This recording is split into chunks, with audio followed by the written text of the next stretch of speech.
This tank might just be the weakest vehicle I think Wargaming have released, at least in the last 2 years since releasing their premium vehicles. And of course, this is a premium vehicle that is balanced, for one, which is definitely something that Wargaming do not usually do when they release their most recent premiums. And it's quite nice to see that with the Tornvang and the TL7 Black, which today's video is of course on. If you want to check out the Tornvang Black, then you can see yesterday's video, which covers that in detail and gives you two kind of sample replays showcasing what it can do. But this tank right here, the TL7 Black, what is special about it? Well, it's a American tank destroyer that plays very much like a medium vehicle, essentially. So you're playing with this TL7 Black. It's a medium, essentially. It has an autoloader. It's got a 4-shell autoloader. I believe it has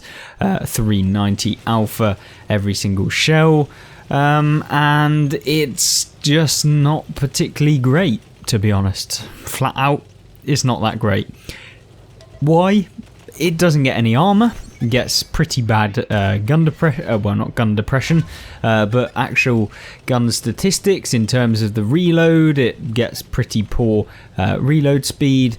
The aim time, for some reason, when you're actually in the game, feels quite long. You're seeing here just how long it is actually taking to fully aim over in this corner.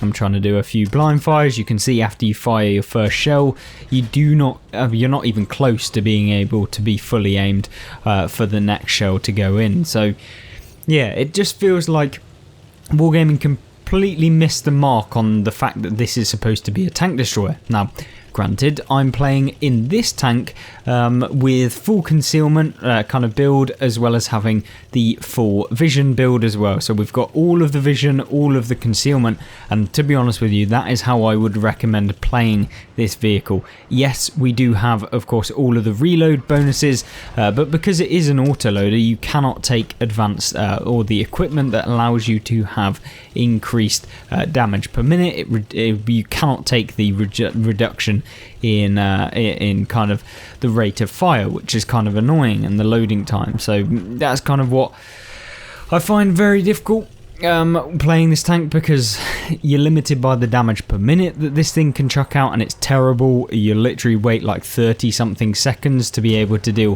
1400 damage, which sounds really great, but when you have such a long aim time and accuracy and just all of the other statistics about the vehicle also not being particularly the fastest tank, yeah, it's certainly not a vehicle I really enjoyed playing, and I wouldn't go out to be like, oh yeah, you must get this tank. It is not a must buy in my opinion.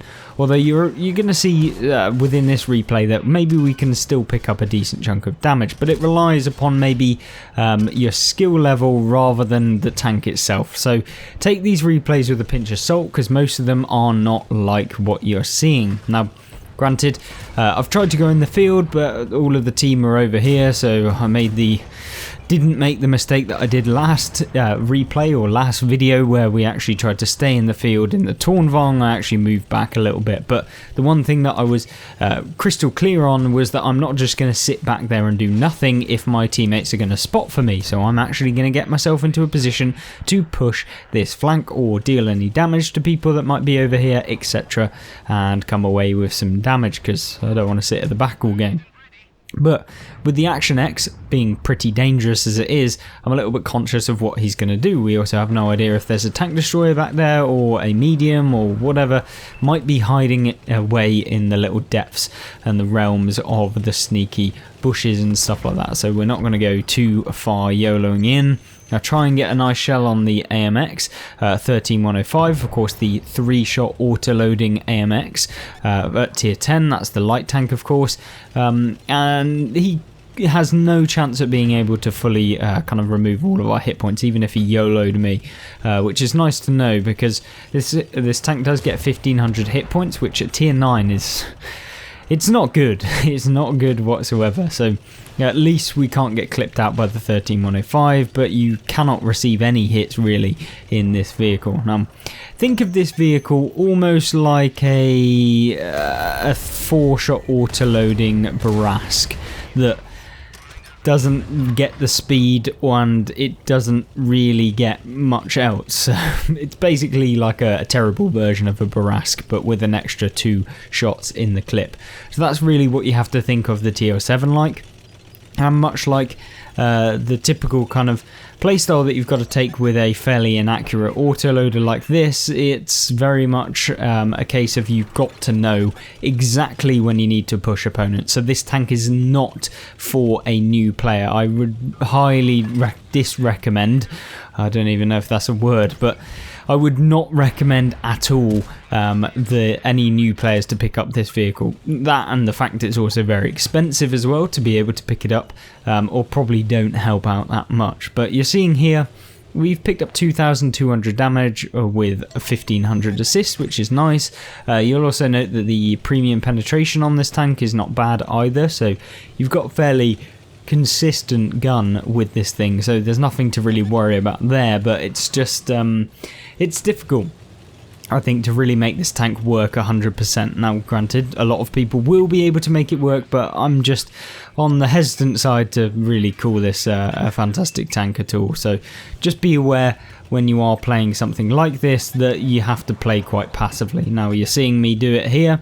We could poke out, but with the accuracy, the aim time and stuff like that, it's probably not the best idea. So we're just keeping opponents spotted, and you see we're starting to rack in some assistance damage, which is how you'll have to most likely play if you want to have these really good games, or games that you just feel like you didn't just kind of get stumped by RNG, or maybe you just didn't hit any shells or whatever. You've got to have some sort of backup to be able to get away with it. Now we hit 2 shells on the 268 version 5, probably more luck than judgment in that one, especially in the second one there, hitting when not fully aimed. But of course that is a common occurrence in the TO7 Black, and one that you have to accommodate when you are kind of firing all of your shells in quick succession, is the intra-clip inaccuracies that you get and the aim time that you have to wait for once you do fire each time. So having picked up 3,350 damage, it's an okay result. We've also picked up 2,593 assistance, which is also nice, and we are currently baiting between us and a 268.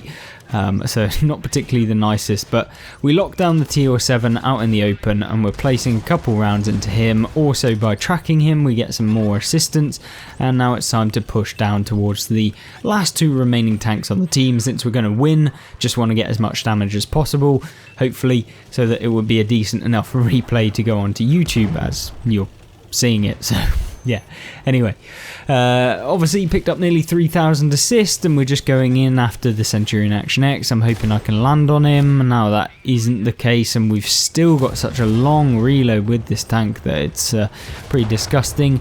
And then one other thing that I noticed was that the turret traverse speed is not particularly great, as you're seeing there, but we do manage to secure the last enemy taken out within this game, and of course obtain the victory. We come top of the team, 4,661 damage done, 1,780 assistance, and 7,661 damage plus combined, and of course picked up 314,000 silver, so really nice silver earner, but not particularly a great tank. But let's jump into another replay and continue this little review. So this review is fairly short, and that is because I guess we've had 2 fairly short gameplays, and we played quite a lot in this vehicle actually to get the replays to an okay standard, and even then they're not particularly amazing by any standards whatsoever. Just struggling to make this tank really work in the traditional sense of being an autoloader. It just doesn't quite feel like it can either snipe, which it's supposed to. As a tank destroyer, you're supposed to be able to kind of sit back and enjoy the gameplay by just sniping at vehicles in front of you, and that is just not the case, since the accuracy or the aim time intra-clip is just awful. And remember that if you do not manage to pen all 4 of your shells, then the DPM of this tank gets even worse, meaning that you're probably looking at, like, I don't know, a couple thousand maximum damage per minute in the entire minute of firing. Yeah, not particularly very good at all. Now, we take a fairly aggressive beginning of the game, and we're trying to go after this IS-7. You're seeing here the intricate reload or the intricate accuracy being super annoying, and then Mr. Brainbox in the Object 277 decides, what would happen if I decided to YOLO the TO7 Black? I'm definitely going to be able to take him out. Obviously I'm a great player, and of course I'm going to get away with it. Now I continues to YOLO through the centre of the map, even exposing himself to the side of my entire team that are pretty much out in the field, and then finally reloads or retracks himself, or undoes his tracks or whatever, repairs his tracks, finally got it, and then continues to be taken out. So what a great player we had there, just YOLOing through the middle of the map, not even to finish the target that he was intending. Yeah, brilliant tier 10 gameplay there, and definitely not a paid actor. But anyway, moving forward, we've got the IS-7 on the enemy team, so we lock him down with first shell. More luck than judgment, and you're seeing here, you once again, the just accuracy being awful, and it's just really, that's the case with this tank. There is nothing you can really do about it. You can't take vertical stabilizers on this tank, I don't believe, so the accuracy is even worse, and yeah, there's just so many things that I find a little bit daunting to play this tank and come away with like really good results every single game. Now, well, granted, like that doesn't happen with every tank either, but this one is definitely a lot harder for people to come away with reliable amounts of damage, is what I should say. So this replay kind of showcases maybe an average to kind of okay game within the tank, but it was more about the YOLO fest that was just going on. You're seeing just tanks going left and right everywhere, and for some reason thinking that they can get away with it, we try and get a shell onto the T-54, but he pens the turret because this tank doesn't particularly have any armor, so don't rely on actually being able to bounce anything, because you won't. I can tell you that one for free. So yeah, it's just another thing to add to the tally, and I said it at the very beginning when we first did the initial review of just the statistics of this vehicle, that it probably wasn't going to be very good, and it holds true within the gameplay. I stand by what I said at the beginning, was that it just wasn't necessarily what you'd probably want as a auto-loading kind of medium tank destroyer hybrid-y thing that doesn't work whatsoever. But you're seeing here trying to avoid the CS, who's obviously looking over this way, and there is of course this 704 who should just sit there, but instead he decides to YOLO. Of course, we're not a bot, so we're going for the tracking shell. We actually managed to pen, and then we finish him off with the third out of the fourth shell there, and then hopefully we'll be able to get a quick little snapshot on the CS, and of course we do, allowing us to get some extra damage up to 3,100 within this game. And you're seeing there the kind of YOLO or mind fart that I guess a lot of people have within World of Tanks console, and a lot of it is just making sure that you don't just make the silly play and YOLO through the middle of the map, or make a YOLO play. Like half the time it's just about like knowing, you know what, is this going to be worth it for me? What is the tank that I'm facing? For example, if I'm in a light tank poking around a corner against a Death Star or an FE4005, I'm probably thinking, that probably shouldn't be the thing that I'm doing. Equally, if I'm in a heavy tank with potentially fairly mediocre armor for a heavy tank, and I poke around against an auto-loading T-57 heavy, and I've only got like 400 alpha, and by the time I'm reloaded again he could have hit me for 1600 damage, then of course it's not going to be worth it for you.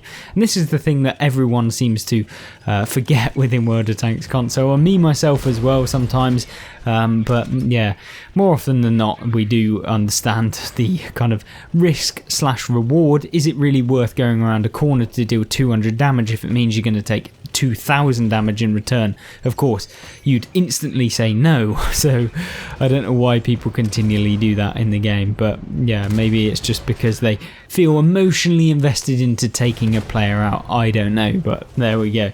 Of course we do manage to secure the victory in this game. Yes, not particularly the greatest game for a tier 9 tank destroyer, but this tank is probably not going to have that many amazing games, and we only pick up 4,200 combined damage within that result, still coming top. But yeah, definitely an interesting vehicle, and I certainly wouldn't rush out to purchase this thing because there is no real reason that you would want to kind of invest that much money unless you're, of course, invested in what you think the tank is going to be like. Of course, if you've bought the tank and you feel the same way, let me know in the comments. But if you don't think that the tank is like this, and the review in total that we've done for this, then let me know as well, because of course this is just my personal opinion and through my own experiences of World of Tanks and trying it out.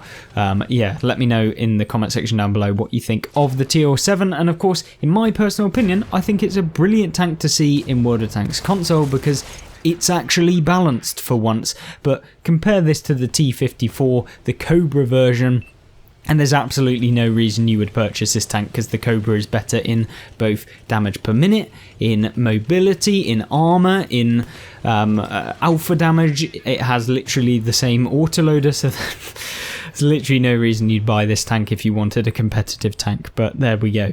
Hopefully you did enjoy this video. If you want to check out the Tornvang, which is the other black tank that is brand new to World of Tanks console, that will be on the left hand side of the screen right now, and on the right all of the gameplay and tank reviews we've ever done on this channel on the right hand side in the playlist. And I hope you have a fantastic rest of the day, and don't forget, Arnie is coming to World of Tanks console, and I'll see you there. Goodbye.